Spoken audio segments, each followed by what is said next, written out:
வணக்கம் ஐயா, என் பேர் சஞ்சய். நான் துறைப்பாக்கத்துல இருந்து வரேன். வருஷம் அமெரிக்கா ஐநா சபையில தீர்மானம் கொண்டு வந்துகிட்டு தான் இருக்காங்க. ஆனா இலங்கை அரசு அதை ஏற்கிறதுக்கு ரொம்ப டிலே பண்ணிட்டே இருக்காங்க. இதனால பாதிக்கப்படுறது தமிழக மக்கள் தானே. இதற்கு காரணம் என்ன, முடிவு என்ன? சீனா ஒரு தீர்மானத்தை கொண்டு வருவதற்கு முன்னால், அமெரிக்கா ஒரு தீர்மானத்தை கொண்டு வருவதற்கு முன்னால் சொந்த நாடு இந்தியா ஒரு தீர்மானத்தை கொண்டு வர வேண்டும். ஒரு மாநில அரசு தீர்மானம் நிறைவேற்றுவதற்கும் உலகத்தில் பிற நாடுகள் தீர்மானம் நிறைவேற்றுவதற்கும் இந்திய அரசு தீர்மானம் நிறைவேற்றுவதற்கும் பெரிய வித்தியாசம் இருக்கு. இந்த பிராந்தியம் முழுவதும் இந்திய நலனுக்குட்பட்டது. இந்தியா உலகத்தின் மிகப்பெரிய ஜனநாயக நாடு. அது தீர்மானம் நிறைவேற்றணும். ஏண்டா அதுதான் தவறு செய்திருக்கிறது. இலங்கை அரசை ஆதரித்துதான் இந்திய அரசு செய்த முதல் தவறு. அந்த தவறிலிருந்து வெளியே இலங்கை தமிழ் மக்களின் வாழ் நிற்கிற ஒரு தீர்மானத்தை நிறைவேற்றாதவரை இலங்கை தமிழர் பிரச்சனைக்கு தீர்வு ஏற்படாது. இல்லன்னா சர்வதேச சமூகம் நிர்பந்திக்கணும், பெரிய அளவில் நிர்பந்திக்கணும்.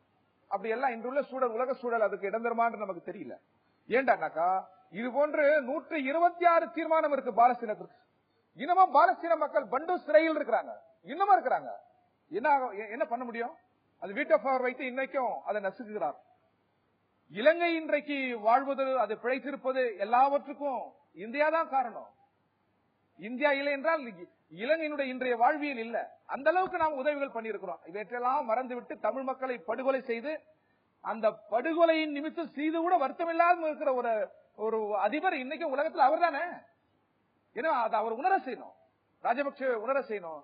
அந்த குற்றமிழைத்தவர்கள் எவ்வளவு உயர்த்திருந்தாலும் சரி, அவங்க பெரிய ராணுவ தளபதியாக இருக்கட்டும், போலீஸ் டைரக்டர் ஜெனரல் ஆகட்டும், எல்லாரையும் உடுப்பை கைட்டு நீதிமன்றத்தின் முன்னால் நிறுத்தி சிறையில தள்ளணும். அன்னைக்குதான் தமிழ் மக்களுக்கு விடிவு ஏற்படும். இந்தியா யார் பொருட்டு எதன் பொருட்டு அஞ்ச தேவையில்லை. ஒரு பெரிய வலிமையான ஜனநாயக நாடு, எல்லாவற்றிலும் வலிமையான நாடு. யார் கஞ்சுகிறார்கள்? சீனாவுக்கு இந்தியா அஞ்சுமா? அதெல்லாம் சும்மா, அந்த பூச்சாண்டிலாம் காட்ட முடியாது. எந்த நாடும் எந்த நாட்டையும் படை கொண்டு தாக்கி விட முடியாது. அப்படின்னா இன்னைக்கு நேட்டோ நாடு 10 நாடு இருக்கு. ரஷ்யா வேணும் அடிக்க சொல்லுங்க பாக்கலாம். உள்ள போயிட்டானே, அவனுடைய ஆர்மி உள்ள போயிட்டான். ஏன் ரஷ்ய மொழி பேசுகிற மக்கள் இருக்கிறார்கள், அவர்களை பாதுகாக்க நான் போறேன்டான்றான். நீ 10-12 நேட்டோ நாடு போங்கலாம் பார்க்கலாம். முடியாது, யாரும் படை கொண்டு வெல்ல முடியாது. ஆனால் அதே நேரத்தில் அரசியலால் வெல்ல முடியும். அந்த அரசியல் மக்கள் சார்ந்த அரசியல், விடுதலை சார்ந்த அரசியல். இந்த விடுதலை சார்ந்த அரசியல் தான் நிறைவில் உலகத்தை வெல்லும் என்பது எங்கள் கருத்து. அந்த வகையில் தமிழர்கள் வெல்லுவார். தமிழர்கள் விடுதலையின் பக்கம் இருக்கிறார்கள். இலங்கை தமிழர்களும் சரி, தமிழக தமிழர்களும் சரி விடுதலையின் பால் இருக்கிறார்கள். இந்தியாவும் விடுதலையின் பால் நின்ற நாடு, விடுதலையின் பால் நிற்கும் என்ற நம்பிக்கை எனக்கு இருக்கிறது. அப்படி நின்றால் இலங்கை தமிழ் மக்களுக்கு விடிவு நிச்சயம் என்பது எங்கள் நிலை, என் கருத்து.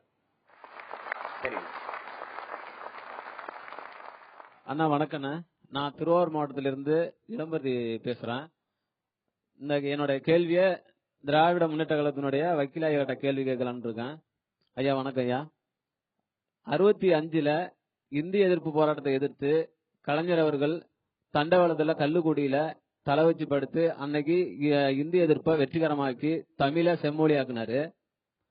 ஆனா அதே தலைவர் இப்போ அவங்களோட காங்கிரஸ் ஆட்சியோட ஆளுங்கட்சியில இருந்துகிட்டு இருக்கும்போது இலங்கையில இனப்படுகொலை நடந்துச்சு. அப்போ தமிழ போய் பாதுகாக்க காத்த கலைஞர் அவர்களால இப்ப ஏன் தமிழ் இனம் அழிக்கப்படுது, தமிழர்களை ஏன் காக்க முன் வரல? 2009 நாடாளுமன்ற களம் மருத்துவமனையில் எங்க தலைவர் இருக்கிறாரு, முதுகுத்தண்டு சிகிச்சைக்காக. அன்னைக்கு முள்ளிவாய்க்கால்ல கடுமையா உக்கிரமா ஆடுறாங்க. அப்போ அண்ணா நினைவிடத்துல போய் உண்ணாவிரத நோன்பு இருக்கிறாரு. இதே சிதம்பரம் இன்னைக்கு குடியரசுத் தலைவராக பிரணாப் முகர்ஜியும் 10 தொலைபேசி எல்லாம். நாங்க முதலமைச்சர் தான், எங்களுக்கு நேரடியா இலங்கையில் என்ன நடக்குன்னு தெரியாது. தமிழ்நாடு ஒரு மாகாண சர்க்காருடைய முதலமைச்சர், எங்களுக்கு மத்திய சர்க்கார் நம்பிதான் நாங்க பேசுறோம். இதே பிரணாப் முகர்ஜி குடியரசுத் தலைவருக்கு அன்னைக்கு என்ன நிதியமைச்சர், உள்துறை அமைச்சர் ப. சிதம்பரம் என்ன சொன்னாங்க?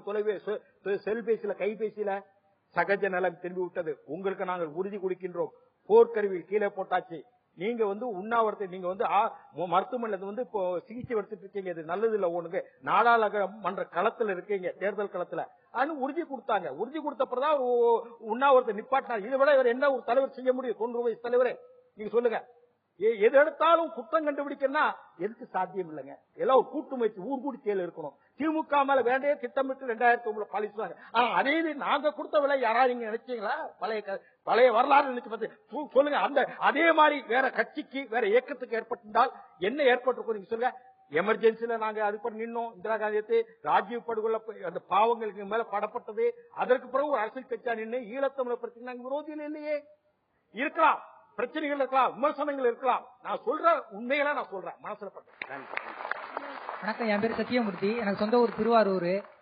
அது பேர் என்ன, எல்லாரும் ஒவ்வொரு அரசியல் கட்சியும் அந்த கட்சியை குறை சொல்றதும் இந்த கட்சியை குறை சொல்றதுமே இருக்கீங்களே. உங்க வீட்டுல ஒரு குப்பை கிடக்குதுங்க ஐயா, அந்த குப்பையை யாராச்சும் வர்றவங்க சொன்னாதான் எடுப்பீங்களா, இல்ல நீங்களா எடுக்க மாட்டீங்களா ஐயா? அதான் என்னோட கேள்வி. ரெண்டாவது, நான் காங்கிரஸ்காரன் தான். இங்க குப்பை இருக்கிற போது அந்த குப்பை எதிர்ப்பதற்காக தலைமையை எதிர்த்து நான் பேசுறேன். இது மாதிரி எல்லா கட்சியினருக்கும் பேச ஆரம்பிச்சுட்டா குப்பை கிளீன் ஆயிடும். என் பேர் சுரேஷ்ங்க ஐயா. நான் திருத்தணியில இருந்து வரேன். தற்காலிகமா இலங்கையில தீர்மானத்தை கொண்டு வந்தாங்க. அதை இந்தியா நீடித்து போடுகிறது. அதாவது நீடித்து போகிறது நிறைய மக்கள் குற்றம் சொல்றாங்க. அது என்னதான் தீர்ப்பு என்றது நிறைய பேர் கேட்கிறாங்க. அதை பத்தி நீங்க கொஞ்சம் சொல்லுங்க. இந்தியா இதுக்கு ஒரு எதிராக இருக்கு என்பதை முதல்ல புரிஞ்சுக்கிட்டு அதுக்கு எதிரான அழுத்தம் கொடுப்பது என்பதுதான் நம்ம எடுத்துக்கொள்ள வேண்டிய செய்தி. இதுல இந்தியா போன முறை தீர்மானம் வந்தபோது அந்த ஐநாவுடைய மனித உரிமை ஆணையர் அங்க உள்ள போய் இலங்கைக்குள்ள விசாரிக்கணும் என்று அமெரிக்காவுடைய வரைவிலே இருந்துச்சு. இந்தியா அதை ஆதரிப்பதற்கு சொன்ன திருத்தம் என்னவென்றால், இலங்கை அரசனுடைய அனுமதியோடும் ஆதரவோடும் with the concurrence and consent of the Sri Lanka government அப்படின்னு போட்டாங்க. அத இந்த முறை இல்ல.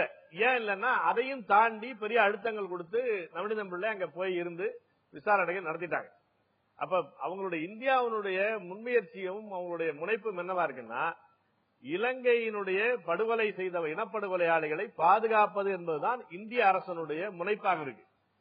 அந்த நிலையிலிருந்து அது அப்படி இருக்கிறது என்பதை புரிந்து கொண்டு நாம் அழுத்தம் கொடுக்கணும். ஏனென்றால் சிங்கள மயமாக்குவதற்கான நேரத்தை கெயின் பண்ணிக்கிட்டே இருக்கிறான். இப்ப இந்த தீர்மானத்திலே ஓராண்டு கழித்து திரும்ப பரிசீலிப்போன்றதற்கான காரணம் என்னன்னா, இடைப்பட்ட காலத்தில் சிங்கள மயமாக்கல் என்பது நடந்துகிட்டே இருக்கும். இந்த தீர்மானத்திலும் சரி, இந்தியாவுடைய வலியுறுத்தலையும் சரி, ராணுவத்தை திரும்ப பெறு என்பதில் தான் அழுத்தம் இருக்கிறதே தவிர திரும்ப பெறணும், அதில் அழுத்தம் கொடுக்கணும். ஆனால் அதை தாண்டி அது எதனால் நடக்கிறது? சிங்கள மயமாக்கல் அங்க நடக்குது. அதை கொஞ்சம் விவரமாக புரிந்து கொண்டு நம்முடைய தமிழ்நாட்டு இளைஞர்கள், சென்ற முறை தமிழ்நாட்டு மாணவர்கள் மிக விழிப்புணர்வோடு அமெரிக்க தீர்மானத்தை கொளுத்தினார்கள். அந்த விழிப்புணர்வு தொடர வேண்டும். அவர் வேலுச்சாமி சொன்னது போல சென்ற ஆண்டு இந்த போராட்டம் நடந்தது, இந்த ஆண்டு அவ்வளவு அளவுக்கு நடக்கல என்பது ஒவ்வொரு போராட்டம் ஏற்றமும் இறக்கமும் இருக்கத்தான் செய்யும். ஆனால் அந்த விழிப்புணர்வு என்பது தேவை. எதை கொண்டு வர வேண்டும், எதை செய்கிறார்கள்? இந்தியா திட்டமிட்டு தமிழினத்தை அங்கே ஒரு சிறுபான்மை இனமாக மாற்றுவதற்கான திட்டமிட்ட முயற்சிகள் செய்து கொண்டிருக்கிறது. என் பேர் நரேஷ், நான் திருவிக்கிரம வந்திருக்கேன். ராதாகிருஷ்ணன் சார் கிட்ட ஒரு கேள்வி கேட்கணும். இலங்கையில் போர்க்குற்றம் நடந்தது என்று சேனல் 4 வெளியிட்டது. ஆனால் ஸ்ரீலங்கா அரசு இது மறுத்து வருது. இதுக்கான தீர்வு ஐநா சபையில் கிடைக்குமா? எங்க ஐநா சபையும் நீத்து போக வச்சுட்டாங்க. பாங்கிமூன் யாரு? பாங்கிமூன் மருமகன் சித்தார்த் பானர்ஜி ஐபிகே முக்கியமான பொறுப்புல இருந்தால் போன வட்டம் கசிய வச்சாங்க. அறிக்கையை, ஐநா அறிக்கையை மாத்துறாங்க. உங்களுக்கு குற்றச்சாட்டு போன தீர்மானம் வரும்போது பிரச்சனைகளா எழுது இல்லையா?